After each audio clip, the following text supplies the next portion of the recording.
आनंद की सच्चे ज्ञान की यात्रा बहुत समय पहले की बात है।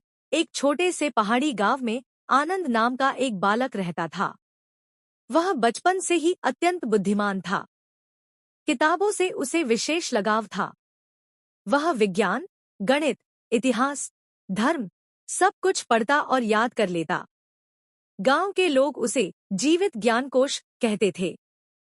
पर एक दिन कुछ ऐसा हुआ जिसने आनंद के जीवन की दिशा ही बदल दी। गांव में एक वृद्ध सन्यासी स्वामी राघव आए।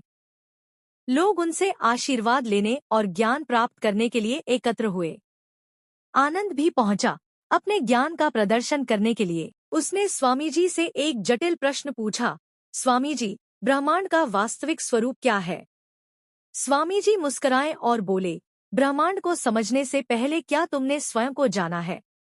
यह सुनते ही आनंद चौंक गया। उसके भीतर जैसे एक तूफान उठ खड़ा हुआ। उसने सारी किताबें पढ़ ली थी, लेकिन स्वयं के भीतर कभी झांका नहीं था। उसी दिन से आनंद की सच्चे ज्ञान की यात्रा शुरू हुई। वह गांव छोड़कर अलग अलग स्थानों पर गया। उसने खेतों में काम किया, गरीब बच्चों को पढ़ाया, बीमारों की सेवा की और मौन में ऋषियों के साथ बैठकर आत्मचिंतन किया। धीरे धीरे उसका घमंड समाप्त हुआ। अब वह बोलने से पहले सुनता, ज्ञान बांटने से पहले अनुभव करता। वर्षों बाद जब आनंद वापस अपने गांव लौटा, तो वह पहले जैसा नहीं था। अब उसके चेहरे पर शांति थी, आंखों में करुणा और दिल में विनम्रता। गांव वालों ने पूछा, आनंद, अब तक का सबसे बड़ा ज्ञान क्या है?